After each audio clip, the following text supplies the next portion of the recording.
नमस्कार. Cooking time with अंजलीमध्ये तुम्हा सर्वांचं खूप मनापासून स्वागत आहे. आज तुम्ही बघताय मी आज कांदे बटाट्याची भाजी रस्सा भाजी बनवणार आहे आणि मी डायरेक्टली कृतीकडे वळती आहे.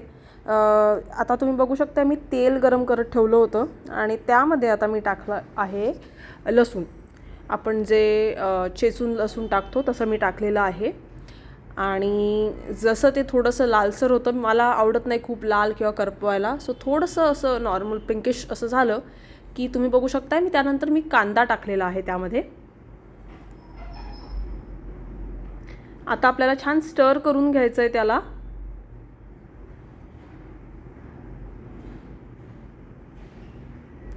आणि कांदा मऊ होण्यासाठी त्यामध्ये आता आपण टाकलेलं आहे मीठ, चवीनुसार मीठ.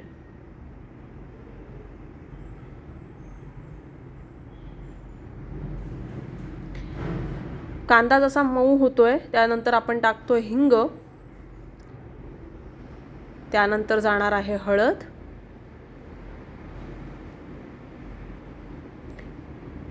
आणि त्यानंतर आपले जे रेग्युलर मसाले असतात घरातले, गरम मसाला, मिरची पावडर, रंगासाठी जे जे पावडर्स आहेत, मिरची पावडर जी असते ते, हे 3 मसाले माझ्याकडे मसाले सेपरेट असल्यामुळे तुम्ही बघू शकता मी 3 वेळा 3 डिफरंट मसाले टाकलेत. पण जनरली लोकांचा गरम मसाला आणि मिरची पावडर एकत्र असतं, सो तुम्ही तुमच्या टेस्ट बडप्रमाणे किती तिखट हवं आहे, किती जसं हवं आहे तसं घेऊ शकता करून. वन्स दॅट इज डन आणि तुम्ही छान तेला परतवलं आहे, तुम्ही बघू शकता मी माय बॅड, बटाटा टाकला आणि छान परतून घेतलेला आहे.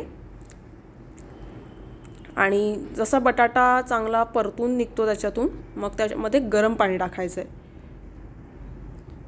गरम पाणी टाकलं, एक थोडीशी उकळी आली की त्यावर ठेवायचं आहे झाकण आणि झाकणावर ठेवायचं आहे पाणी, जेणेकरून ते वाफेवर शिजेल. काही मिनटानंतर तुम्ही बघू शकता मी परत ती भाजी चेक केली आहे आणि गॅस मंद आचेवरच ठेवायचा आहे, फास्ट गॅस ठेवायचा नाही. आणि जे ताटावर पाणी असतं तेही चांगलं ठेवा. कधीतरी असं होतं की आपल्याला पाणी टाकण्याची आवश्यकता पडते, सो त्या केसमध्ये आपण वरचं जे गरम झालेलं पाणी आहे तेच टाकू शकतो. सो माझा बटाटा शिजला नव्हता म्हणून मी परत त्याला शिजवून घेतलं आणि तुम्ही बघू शकता माझी भाजी तयार झालेली आहे.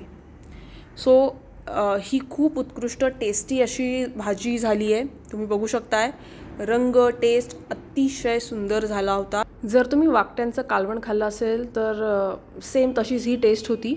सो नक्की ट्राय करून बघा आणि मला कमेंट्समध्ये सांगा तुम्हाला कशी आवडली रेसिपी.